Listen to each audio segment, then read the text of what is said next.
is that we preserve some of the experiences and research from our community. And we also want to provide a great resource for ongoing discussion within classrooms, community conversations, and maybe even some family sharing time as we pass along the significant history to upcoming generations. We note that this project is funded by Tulsa Community College, the Tulsa Community College Foundation, the Oklahoma Humanities, and the National Endowment for the Humanities. And because of the many great, candid perspectives presented by those who are with us today, and views, findings, conclusions, or recommendations expressed in this series do not necessarily represent those of TCC, the TCC Foundation, the Oklahoma Humanities, and the National Endowment for the Humanities. We are so grateful for the scholars we have for this series.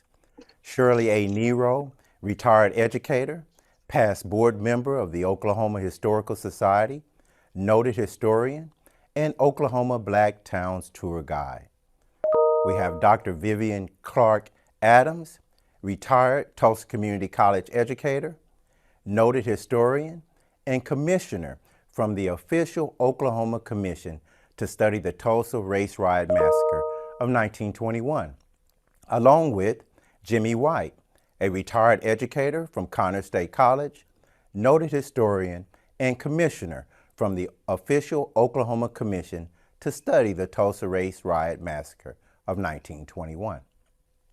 These scholars will guide us through various Greenwood histories that will shed light on some of the details while also raising some questions that will be helpful for deeper conversation about this historic place, Greenwood, within Tulsa that remains a place of many unknowns due to a history of silence that many have labeled a conspiracy of silence over these 100 years since the race massacre.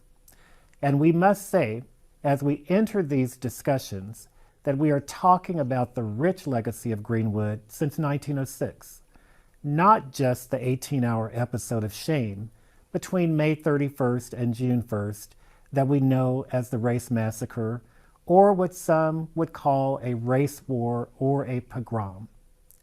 When we get to the end of the series, we will invite you to participate in a question and answer discussion. For today, we will cover several areas regarding Greenwood, including how churches have been a steady influence within the Greenwood area, with a specific focus on two churches, Vernon AME and Mount Zion Baptist Church. Shirley Nero, and I'm from the historically all-Black town of Clearview, Oklahoma. The question is on how churches define culture within the Greenwood district. By 1906, the African-American area named Greenwood had a number of unusual African-American professionals and businessmen, doctors, lawyers, ministers, dentists, real estate agents, newspaper editors, and merchants. By 1921, this successful community had access to hospitals, they had 2 schools, 2 movie theaters, and a public library, 2 newspapers, but most of all, they had 13 churches and 3 fraternal lodges. Greenwood had become a mixture of African Americans and European Americans within their community. Well, let us focus on the Black church, the house of worship, and how it defined culture on Greenwood. For some, it was ground zero for social justice. For others, it was a place of transcendent cultural gifts exported to the world, from the soulful voices of preachers and congregants to the sublime sounds of gospel music. For some, it was the most segregated hour of the week. But for the communities, church created individuals who became the sum hope, dreams, challenges, and obstacles that came their way in a positive, uplifting, and long-lasting manner. The Greenwood churches served as a positive change to inspired more change, a renewed hope, and a strength within their own self-sufficient boundaries. Churches work together at solving local issues involving local leaders, educating and training leaders, developing skills as they became to know each other, as they all worshiped together. The churches were also a world within a world where Black Americans could be themselves, an epicenter of freedom from struggle that revolutionized the United States across slavery and abolition, Reconstruction, Jim Crow, and the Great Migrations. Now, currently, Dr. Robert Turner is the pastor of historic Vernon Chapel AME Church in Tulsa, in the Greenwood district, which is the only Ephesus that survived the 1921 race massacre on Greenwood. Let's hear him tell us about Greenwood and the Vernon Chapel AME Church. Developing skills as they became to know each other, as they all worshiped together.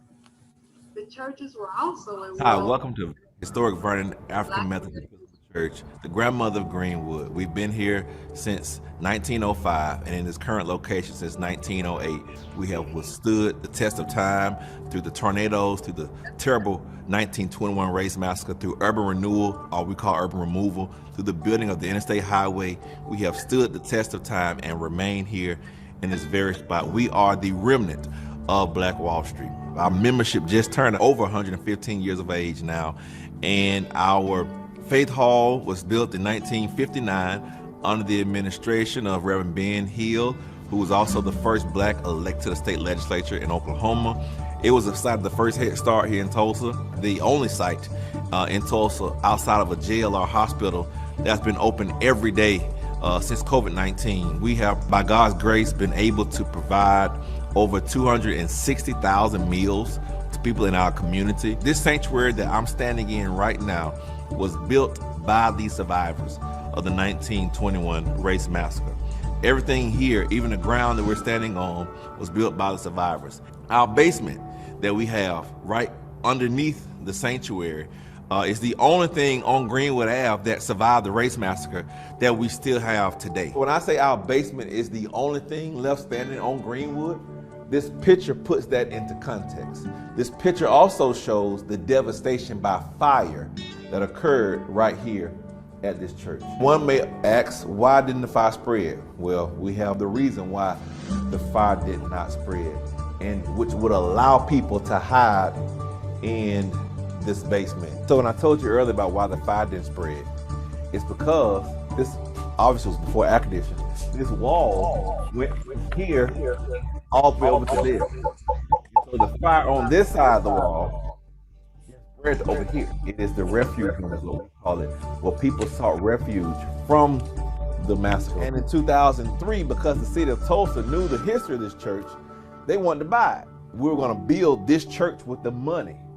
But we keep this picture because it was a sign of when they were trying to further gentrify the area. Right now, we're the only Black-owned entity on the original Greenwood Avenue. This is what happens when concrete or metal burns, it buckles.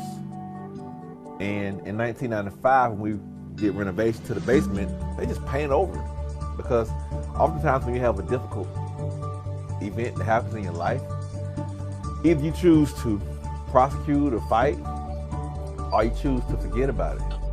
And a lot of us, to handle that trauma, we just chose to paint over it and try to forget about it. But the scars are still there.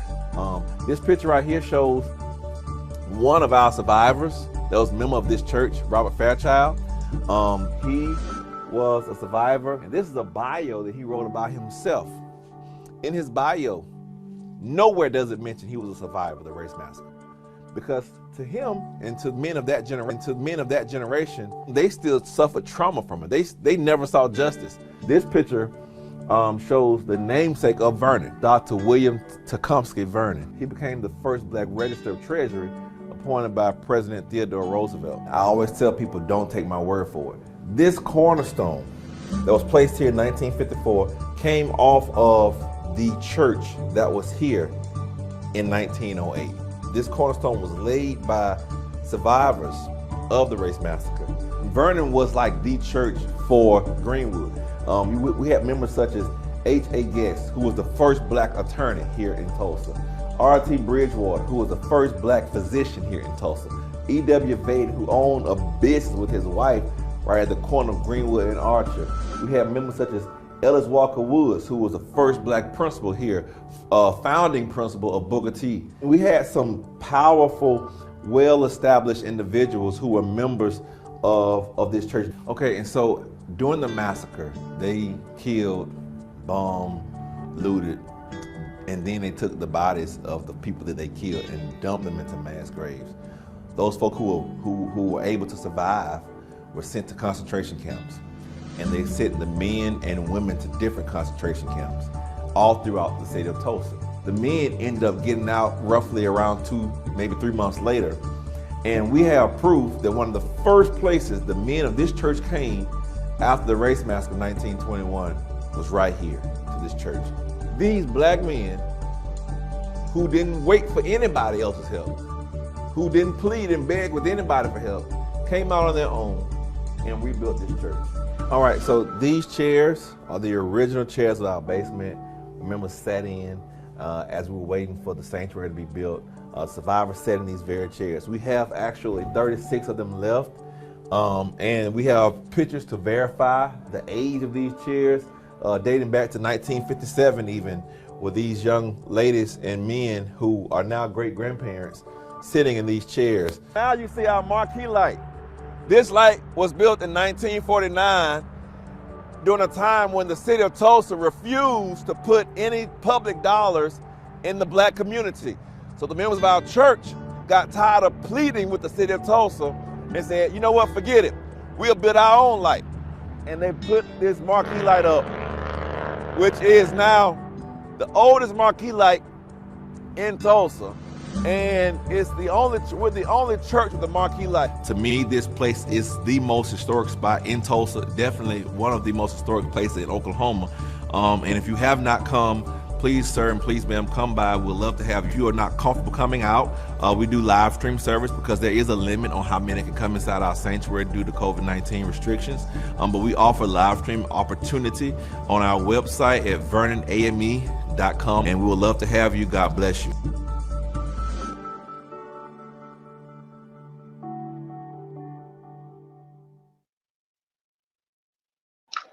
Hello, I'm Vivian Clark Adams. I'm going to talk about how Black church burnings are a form of terrorism.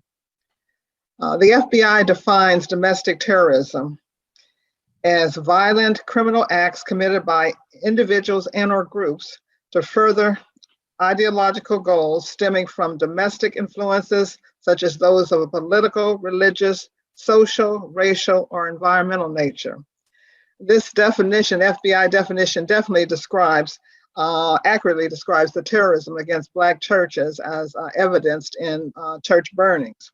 So why were Black churches targeted by white terrorist groups? A number of reasons. A little history is that early on, any Black associations or slave associations were viewed as a suspect and as dangerous to white slave owners. And slaves did try to get together for religious services. Most of the time they were supervised. Any unsupervised were very much suspect, and the slave owners tried to prevent that for fear that the slaves might be plotting something against them. Others were more in favor of it because it taught, religious principles taught obedience to their masters. After emancipation, some of the emphases of the Black church changed a little bit from just deliverance from slavery to the many acts of violence and degradation and restrictions, Jim Crow restrictions that they had to deal with. And they became a center, the Black church became a center for dealing with the needs of its members. Many more Black churches were created after emancipation, created because they were segregated from white churches. They were in opposition to white teachings regarding African Americans, and some just were there to expand the number of denominational or religious offerings for Black Americans. The Black church performed many functions, as Ms. Nero mentioned. The church was almost an all in all. It performed spiritual nourishment, weddings, baptisms, funerals, burials, education, medical help, childcare, leadership training and opportunities, legal help, social, political, economic opportunities, emotional and financial support, motivation, empowerment, mobilization, freedom and respect within its walls, and freedom from oppression and racism. The Black church was the soul of the Black community. And therefore, being so important in the Black community, the terrorist acts against the Black church, the burnings, were particularly effective because they sent the message not only to powerful Black leaders within the community, and many of these were religious leaders, but also to just about every member of the community. When you destroy the soul, you, in many cases, tend to destroy the motivation, the hope, and instill fear in the entire community. So that's what they were intended for. Black church burnings have been occurring since Black churches have been in existence all across the country. In recent years, from 1995 to 1999, 145 Black churches were burned. In that time, 1996, the Church Arson Prevention Act was passed. In 2015, 7 Black churches were burned in 10 days. In 2020, February 2020, a 22-year-old white man set fires to 3 Black churches in Louisiana over a 10-day period, excuse me. Today, there is a debate over the effectiveness of the Black church, but those of us who are in the religious community, we do understand the Black church is still very powerful and important in the Black community. One current example is Georgia Bishop Reginald Thomas Jackson, who is presiding prelate of the 6th Episcopal District of the African Methodist Episcopal Church. And this includes 500 churches across Georgia. This immense church network is taking a stand against the voter suppression bill of HB 531. An historic example, church burning, is Mount Zion Black Baptist Church. It was burned during the Tulsa Race Riot Massacre, and like the legendary Phoenix, it did rise from its ashes. Reverend Dr. Charlene Johnson, who is president of the board, tells the history of the majestic and resilient Mount Zion Baptist Church.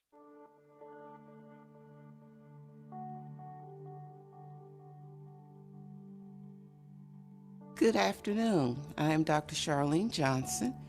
I am the chairman of the board of Mount Zion Baptist Church, and I would like to welcome you to Mount Zion. From 1909 to 1921, Mount Zion moved several times to different areas, different churches, one building that was called the Tabernacle, and that tabernacle was built adjacent to the building that we are standing in today before the race riot. In June 1st of 1921, the Greenwood massacre occurred. White rioters believed that Mount Zion was holding guns and ammunition in the church.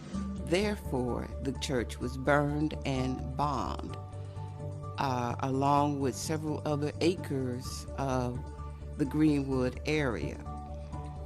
During that time, Reverend Whitaker, who was the minister of the church at that time, called the city officials to the church after the riot to show them that Mount Zion had nothing to do with the race riot and that we did not have guns and ammunition in the church. After that time, this church was built with a $92,000 cost at the time. $50,000 was in a mortgage. Some of the members decided that that was not a just mortgage because of the riot.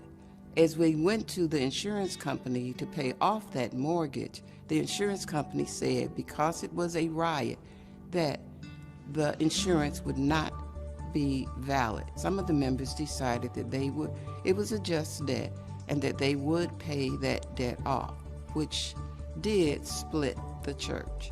So we lost a lot of members during that time.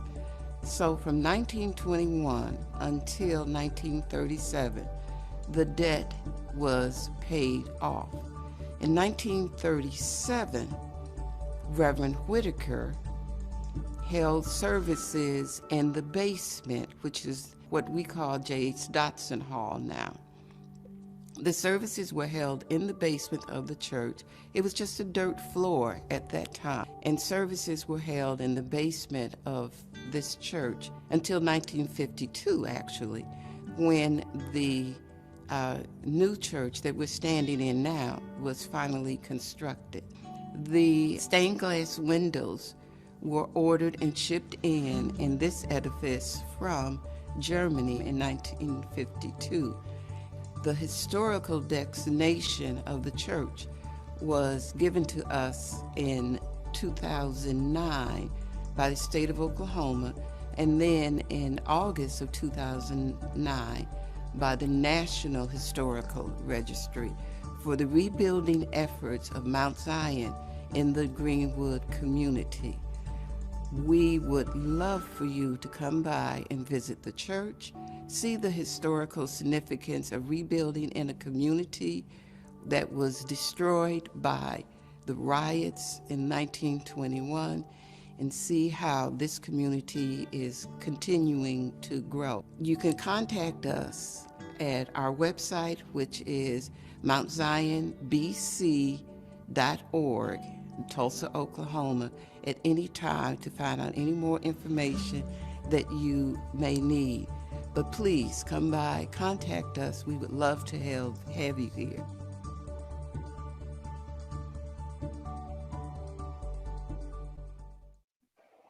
Post-war America was a time of great upheaval.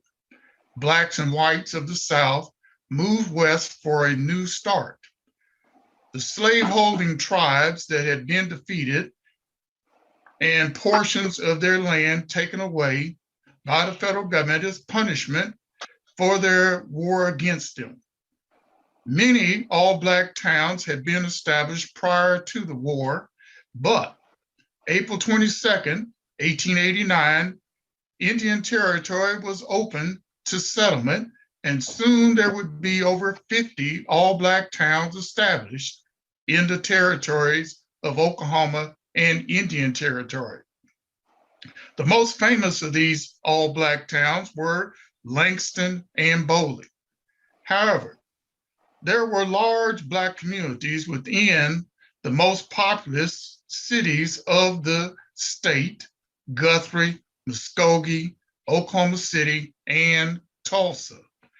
Blacks came for a new life, but many Southern whites came with their old ways of segregation. December 24th, 1865, in Pulaski, Tennessee, former Confederate General Nathan Bedford Forrest helped form the Ku Klux Klan and soon became its first Grand Wizard in order to keep Blacks in their place. Because of the actions of the federal government to suppress this terrorist organization, the Klan had been defunct until the movie Birth of a Nation revived interest in it. William J. Simmons led the second resurgence of the Klan in the 1920s. The newly formed state of Oklahoma proved to be fertile soil for the growth of this reborn terrorist organization, the Ku Klux Klan. And by 1919, the Klan was so strong that they paraded in Skiatook. And by 1921, Tulsa had over 2,000 Klansmen as members. Their preferred method of keeping Blacks in their place was through lynching. Between 1885 and 1930, 147 lynchings were reported and many more unreported. Of that number, 50 of the victims were Black. And between the Red Summer of 1919 and 1920, 6 Blacks were lynched in Oklahoma. The most infamous murder by lynching in Oklahoma was that of Laura and L.D. Nelson, mother and son, who were lynched May 25th, 1911, and hung from a bridge over the North Canadian River near Okemah, Oklahoma. Blacks in all the all-Black towns that surrounded Tulsa became alarmed and very concerned about their relatives and friends who resided in the Greenwood area of Tulsa, when, through the newspapers and word of mouth, racial tensions were increasing as a result of the threatened lynching of Dick Rowland. These Blacks were preparing to come to the aid of their fellow Black men and women and children in Tulsa, and this was being a call made by the African Blood Brotherhood and other organizations in the state. Black towns and how prosperous they used to be. We do need to talk about the demise of the Black towns. What caused this demise? And I won't say demise. We still have some Black towns that are functioning, that are still a part of Oklahoma. But we had so many. We at one time, Oklahoma, I believe, had more Black towns than any other state. And of course, Ed McCabe and others tried to make Oklahoma into a Black state. So what happened that we don't have as much Black representation, as many Black towns as we used to have? The factor that our town building ceased to be was that it was such a big amount of, or a big effort in the whites in the area, is that they did not want to see the towns prosper anymore. There was between 1902 and 1911, there was such a big effort, a great effort in the town building, and the whites did not want to see the prosperity of the towns. And so there was a great effort that they actually had agreements between themselves that they would not sell land to any Black farmer or lease any land to any Black farmer, particularly here in Offusky County.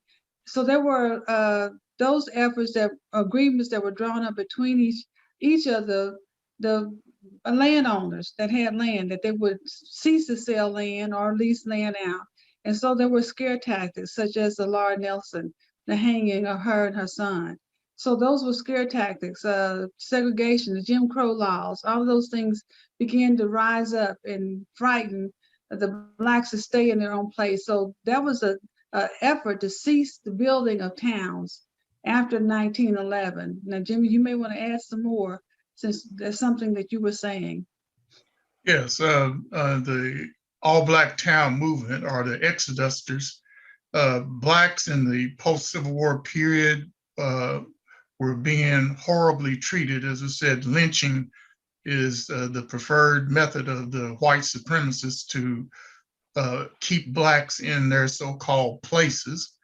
And many Blacks believed that if they could move west, where the land was free, it was brand new, some of these old antiquated ideas could be left behind. However, when Indian Territory was opened up to settlement and Southern whites moved in, they brought their ideas.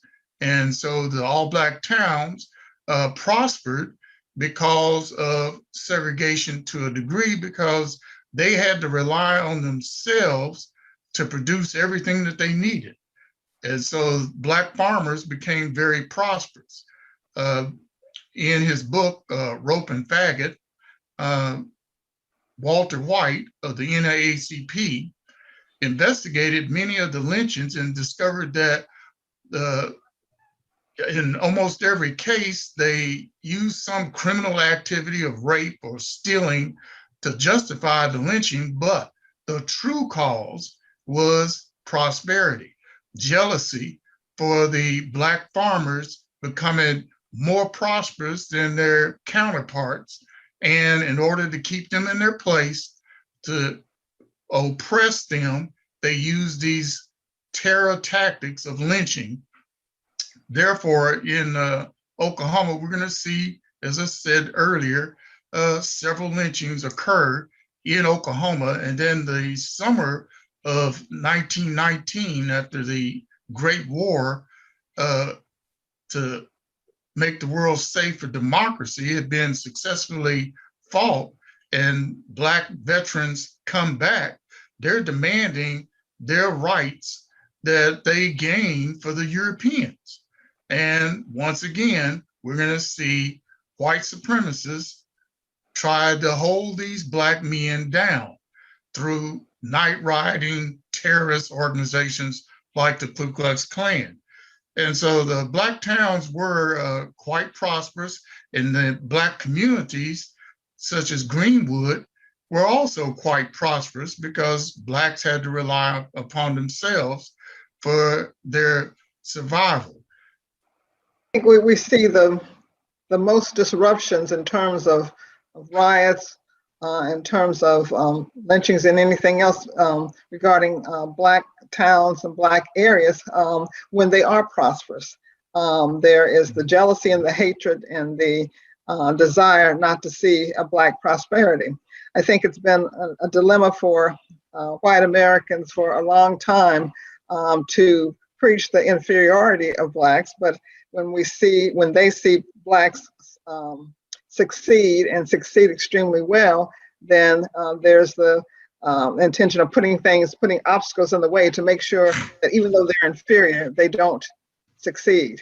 When you mentioned the World War I veterans, my dad was a World War II and Korea veteran, and he showed me areas and military documents that talked about the inferiority of Black soldiers, but at the same time, to make sure that they did not succeed, they put many, many obstacles in the way, just in case they might succeed. Very successful as in Oklahoma, is that Blacks had a combined amount of acreage, more than any other state in the United States, with their combined amount of acreage total more than all the combined land owned in the United States. So that just tells you how prosperous.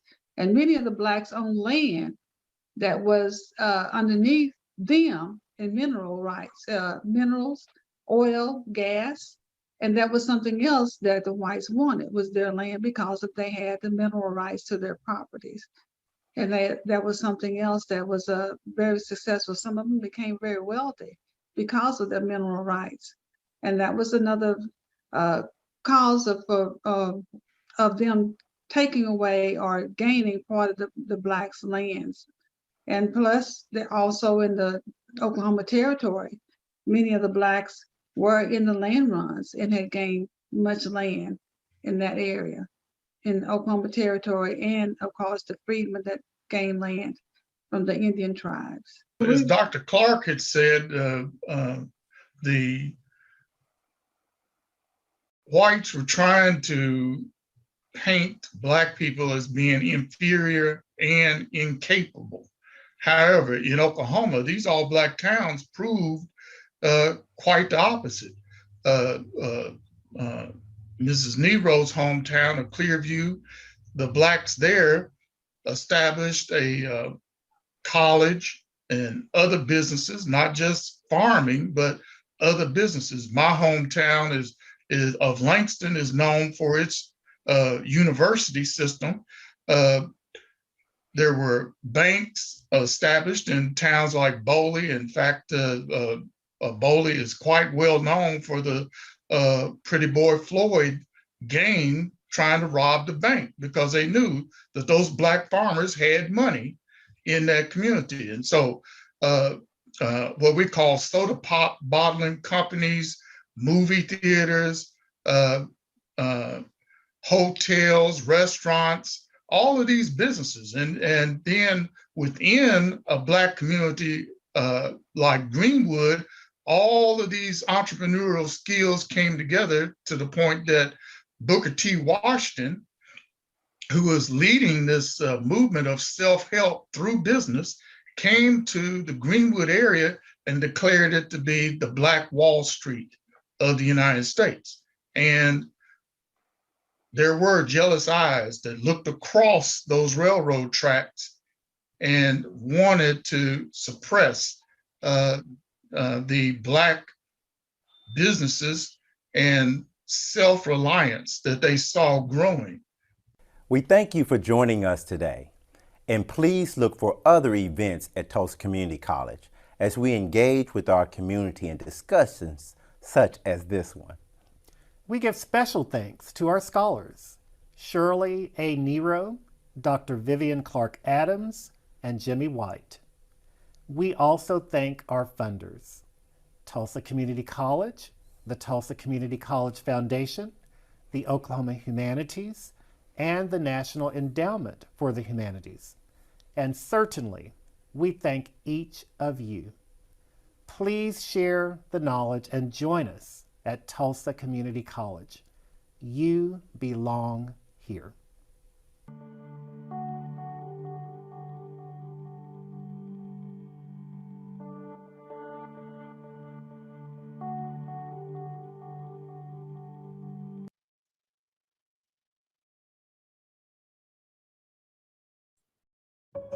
Introducing Career Services for Life. This isn't going to be a beautiful commercial. Thank you, everyone. So we're going to turn things over to our scholars, our humanities scholars for today. So that will be Shirley Ann Nero, as well as Dr. Vivian Clark Adams and Jimmy White. So we'll just listen to a few statements from them and then start preparing any additional questions that you have, especially related to their comments.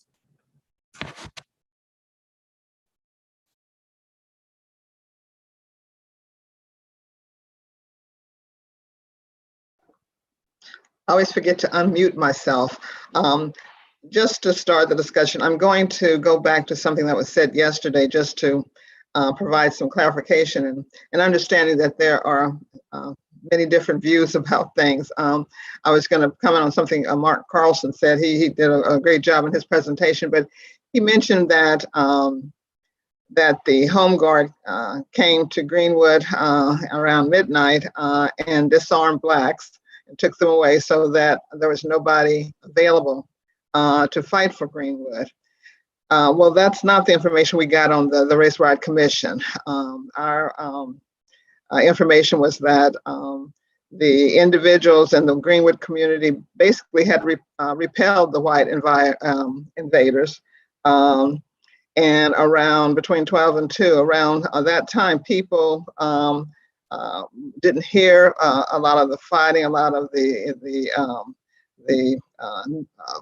violence. They didn't think that there was anything else going on. If you remember in Mary Parrish's book, she mentioned that she went to bed because they thought everything was over. And many people thought that it was over, and so they felt that they could safely go to bed that night. But we all know about the infamous 5 o'clock whistle that mobilized the white mob to come into town. But there was that period, lull period, where people thought things had settled down. I do want to mention two things with that. One, that our information from the Tulsa Race Riot Commission was that the National Guard didn't come until later that morning, until about 9 o'clock that morning. So different, viewpoints, different accounts there. The other thing I want to mention is that we need to understand that the Black community fought valiantly against the white invaders. And that's why there is a debate about whether we should call it a massacre or we should call it a riot or a war. People think that war, that some people think that war is an appropriate term because this is the only race riot in which they used airplanes and explosives and machine guns. But we don't want people to believe that the Black community was initially overrun and nobody could, everybody was hurt or killed and nobody fought back. We fought back very valiantly, especially the World War I veterans. There is information from the African Blood Brotherhood and their magazine, The Crusader. Also, Smitherman wrote a poem about the fact that actually we repelled the invaders initially. And there, you can look at it as two battles. The first battle was won by the Black community. And then the second battle, we were overrun. by an enormous mob of between 5,000 and 10,000 people.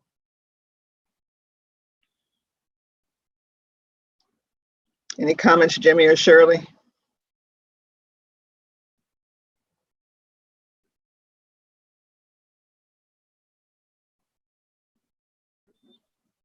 Hey, Shirley, I think you're still on mute.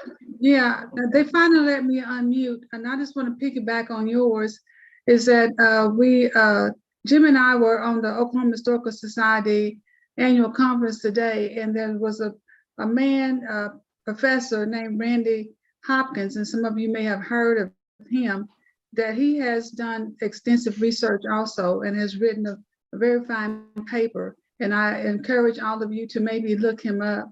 His name is Randy Hopkins, and he has a website out called centerforpublicsecrets.org. And he has presented the paper today and on Smitherman and about the Tulsa race riot before, starting in 1918, and he goes one day after the Tulsa race massacre. So if you would look him up, and he's also written in the Oklahoma Chronicles in the winter edition of 2019 to 2020 about the birth of the Ku Klux Klan and their outrage of 1917. And he takes us from 1918 through 1921 in the Tulsa Race Massacre. And he also mentioned about the whistle. So that is something that he is, I think, actually proven that did occur. And he talks about the Home Guard extensively and how they came to be. So this is something that we all need to look at his work. And also he talks about the pioneer judge, the life of Robert Williams. And Jimmy wants to comment some more about what was said on that presentation. Is something that we all need to look into and would add extensively to our research on the Tulsa Race Massacre. Yes, we during the commission, we investigated the opening events of the Tulsa Race War. And one of the controversial elements was that Black oral tradition said that a signal was given to alert the white invaders to come into the Greenwood area. And his research indicated that in 1919, the Council of Defense had organized a method in which the citizens of Tulsa could be alerted to a attack on the city through a siren. And so that definitely indicates that these people were quite aware. They had practiced this before, that a signal would be given at dawn and that they would invade Greenwood and start burning and looting and killing Black people in wholesale. Another aspect that I want to talk about is the Black church. And so we saw two prominent churches that are survivors still to this day in Tulsa. And one of the points is that the Black church was the center of the Black community.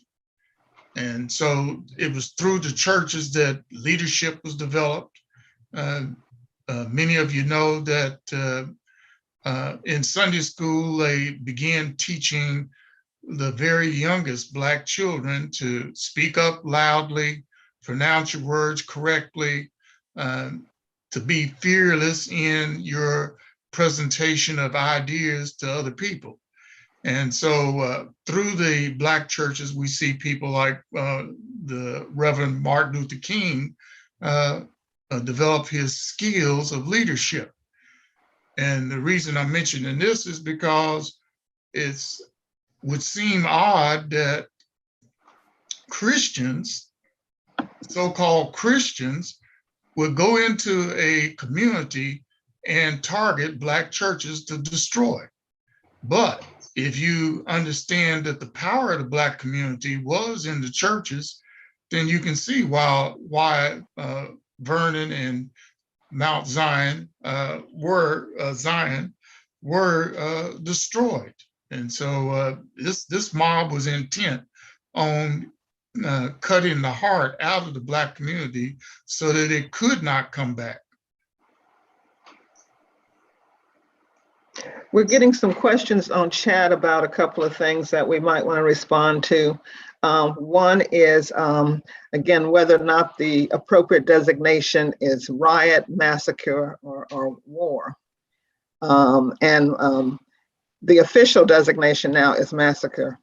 But I mentioned briefly why some of us believe war is more appropriate. First of all, to indicate again that the Black residents fought valiantly, fought back the initial white mob and actually won the first battle there.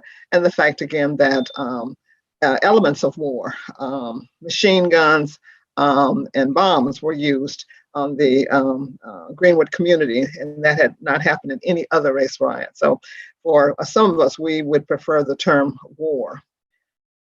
Any other comments on that? Yes, the use of airplanes, machine guns, plus the Great War, which is now known as the First World War. These veterans were trained in these military tactics, and they employed these military tactics and military weapons to invade Greenwood, and the Black veterans used them to defend Greenwood. That is not a riot.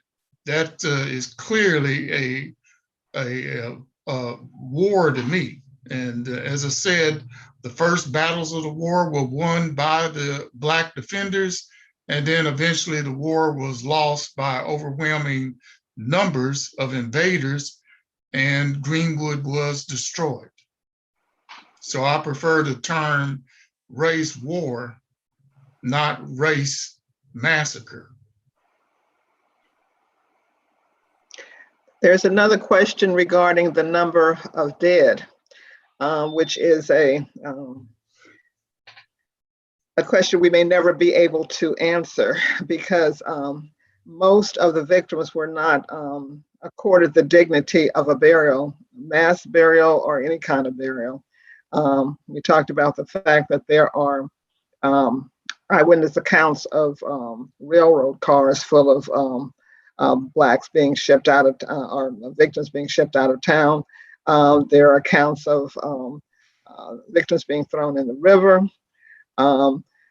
One personal experience for me when I worked for the Tulsa Health Department for a while, one of my co-workers came to me and asked, he said, "Are you on the Race Riot Commission?" And I said, "Yes." And he made the statement, he said, his grandfather, who was deceased at the time, he said, but he told the story to his wife, and it passed down through the generations that his grandfather, who was a medical student at the University of Oklahoma, mentioned the fact that there was always a scarcity of cadavers until after the Tulsa race riot. So there is evidence that the bodies were shipped all over the place. While I was on the commission, Eddie Faye Gates and I used to talk a lot about this. We would get anonymous calls, and I remember 2 calls in particular. They said, "You need to look under the Sears parking lot at 21st and Yale." They talked about looking under various underpasses. The oral history was that the bodies were all over. They were disposed of wherever they could be disposed of. Oh, let me mention one other thing too, in terms of the numbers. Again, we will never know, but the African Blood Brotherhood, again, was here in Tulsa. I think they had a local chapter, but others came into town. The African Blood Brotherhood was a protective organization, and it went to many cities across the country to help when there was rioting, to help the Black citizens. In their magazine, which is called The Crusader, the June 1921 issue, they talk about the Tulsa race riot. They were blamed for inciting, and of course that was not the case. But one thing they talk about is the fact that the local authorities would not admit the numbers of whites that were killed. We mentioned the first battle actually was won by the Black residents of Greenwood, because they were able to repel the group of whites that came into the community. And the African Blood Brotherhood magazine talks about the large number of whites that were killed, the fact that in some cases their faces were painted black, so you couldn't tell that these were whites that were killed, and that they were buried and shipped off by night. So again, you couldn't see the number of, or you wouldn't be able to understand the large number of white fatalities. Anybody want to piggyback on that? Shirley, were you going to say something? No, I didn't. I was just wondering what other questions that the audience may have that I can't see the questions. I'm on a cell phone, so I don't know what else is being asked. Okay, I got some interesting things here.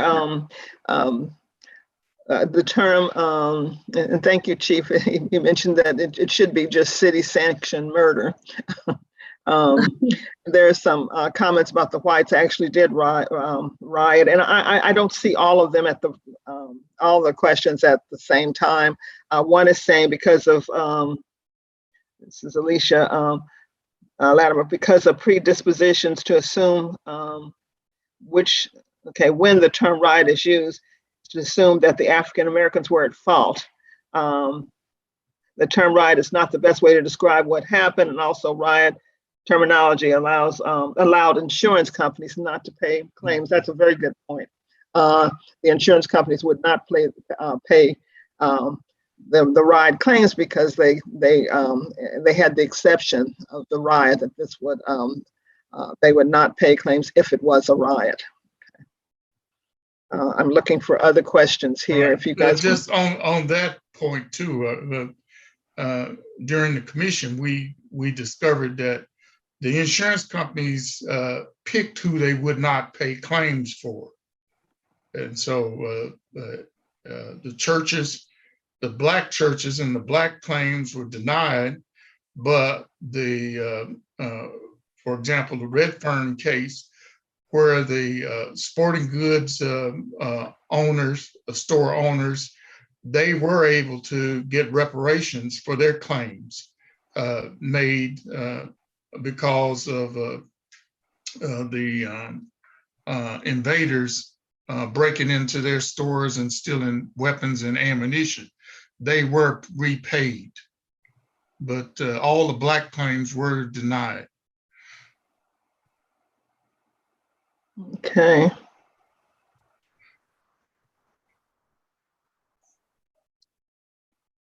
Okay, I'm trying to look it up. Let's see. There is one question in the room that it's more forward looking. What is our role as people who live in Tulsa, in the United States and the world, to be involved and to learn and create awareness regarding the 1921 race massacre in a looking ahead perspective? Well, we certainly have to keep it. We must never let this this event be relegated to silence again. My concern is that there are all kinds of commemorations about Greenwood, and Greenwood was, the epitome of Black success, business success. But we can never forget the fact that, again, these were people behind Greenwood. These were extraordinary people who built Greenwood. And we must not forget that, and the fact that they were victims. We will never, I believe, achieve justice until we achieve justice for the survivors, which I found out there are only 3, and then their descendants. On the original lawsuit filed by Johnny Cochran and Charles Ogletree and the other lawyers, there were over 300 descendants listed on that suit. we must never forget about them. It is a matter of justice. The United States has paid every group under the sun, but African Americans. The Oklahoma and the state of Oklahoma and the city of Tulsa are culpable in this. And there needs to be some reparations, some payments to these individuals who lost everything and were not allowed to pass down generational wealth. We must let, I'll just say this right after the commission disbanded, there were international groups that came through Tulsa, and sometimes some of us would be asked to speak with them, and they were under the impression that Tulsa did everything right. And Tulsa made a start in terms, and Oklahoma made a start in terms of organizing the commission to study what happened during that time. But again, they have not done everything right until they compensate the victims for their losses. These people lost things only because of the color of their skin and because of their prosperity. Rosewood, Florida, paid compensation for the victims of the race riot there. There is a city in Illinois now that is organizing ways in which they can pay slavery reparations to their residents. So if there wasn't a precedent set that other groups who have been wronged, who have been victimized, if we didn't have that precedent that they had been paid, then we wouldn't have a case. But we do have that case, and it looks to me like, you know, racism is the primary reason why somehow we cannot compensate Black victims. Another phenomenon that is interesting to me is that nearly a year ago, a multicultural group of people, in response to George Floyd's murder, had civil unrest in Tulsa. And so the question is, was that a protest or was it a riot? And so you can see how difficult that is to determine today, because the people who were on the side of justice for George Floyd said it was a protest, which is protected by the First Amendment, and the people on the side of disorder by government means called it a riot. And Oklahoma just recently became one of the few states in the entire nation to pass a law saying that it's legal now, well, will be in November, it'll be legal that if it is a riot and you're in a vehicle, you fear that your lives are in danger, that you can use your vehicle to murder protesters.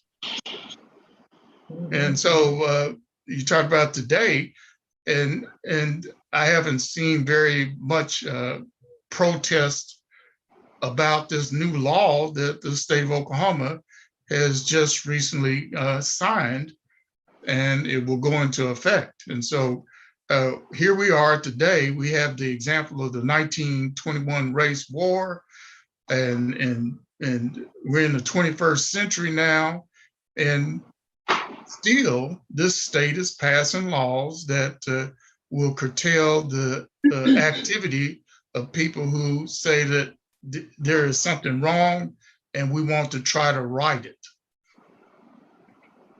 Or protest. Yeah, we as a community, we don't have the actually the luxury of sitting back and watching things. You know, those of us who are my age, I would like to pass the baton to the younger people to pick up the protesting, to become more active in the fight.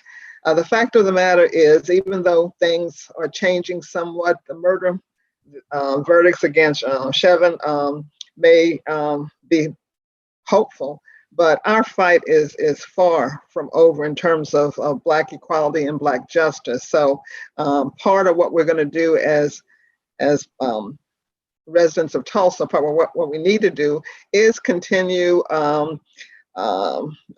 fighting for these things that we're facing, and it does mean writing our legislators, our council people.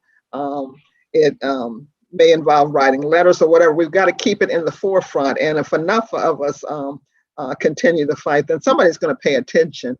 At one time, I heard that if a legislator receives like 7 calls or 7 letters, they think the world is ending and they will act because we have become a society that is not as involved anymore. So we have to get involved. We have to, as soon as we hear about things like that legislation you were talking about, Jimmy, we got to protest right then and say, no. And as we mentioned yesterday, as someone had mentioned that, we sat by and now Greenwood has been redistricted into downtown instead of North Tulsa, where because of tourism and other things, we possibly could get more tax dollars to help the community and also eventually to help the race riot survivors and descendants. And may I insert just a little information here? I did want to, I've seen several chat sessions or postings related to the churches. And so, of course, Mount Zion identifies as they were the only living structure or only structure that remains. So that, of course, the other churches, I'm sure we'll have some research stated about that, but I did want to point us to this monument that we do have in front of the Mabel Little House at the Greenwood Cultural Center, just to let us see some of the locations and businesses that were identified as destroyed. Now, destroyed does not mean that the basement financially destroyed, but maybe there were parts of the building that still were intact, where they could have had church, where they could have at least done something, whether it was safe or not. So we can see the school, Dunbar School there. You can see different locations that are listed. I did want to particularly, since we've seen several posts about Mount Paradise Baptist Church, did want to point out there that it's listed as being destroyed. But of course, you look at the same, you can see that Vernon AME was listed as destroyed as well. So again, for finance, just like when we have a destruction of a car, some people can have it rebuilt and some people will still sit in the car, although the insurance company will consider it destroyed. Another item I wanted to point out here is, as soon as I can find my screen,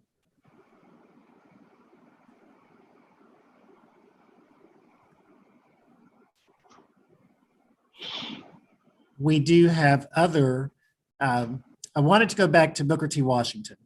So there was a point made about Booker T. Washington and whether it was elementary school or Booker T. Washington High School. And I did have a picture here that I just wanted to put up there.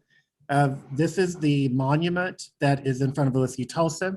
Now, again, we can compare this to other historical records that may have called it elementary school or high school, but this is the one. And of course, it's documenting what one source says, and it may not necessarily line up with another source. So if we're talking about this actual monument, it says in 1913, the school was established, but when you read into it, it is also indicating it was a 4-room wooden structure and eventually was built and built to be larger until it was Booker T. Washington High School. The iteration of the names is not indicated on this placard here, this marble monument. So I just wanted to put that in there for us to address something that we said yesterday.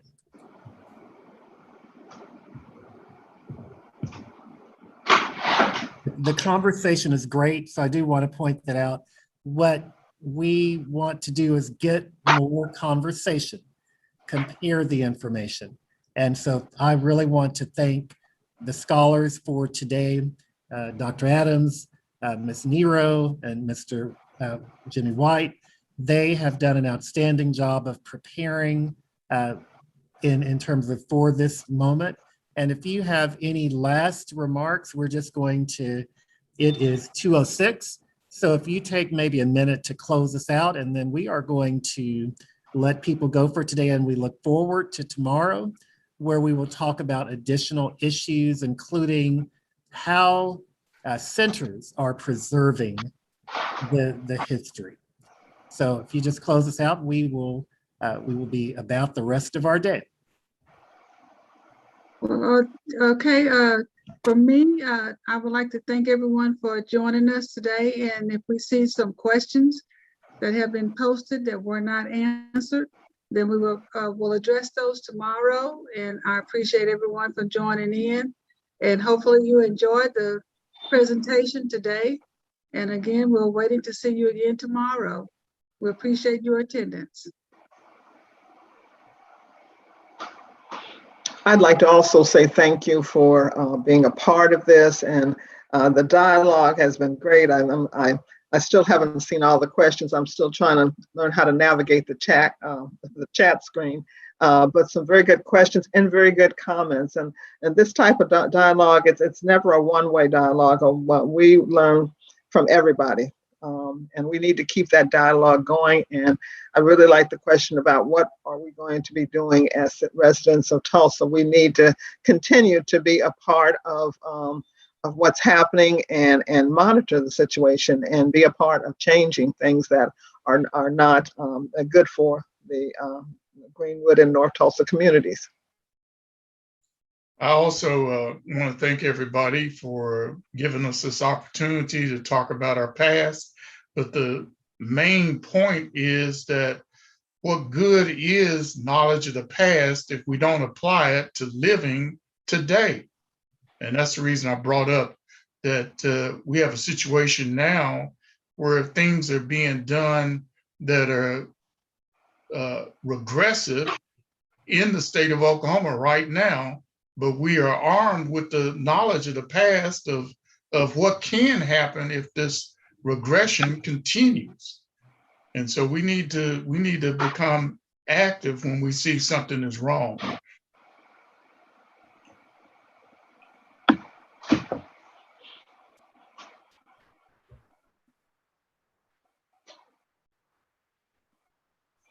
Hey, Dwayne, I think it's back to you.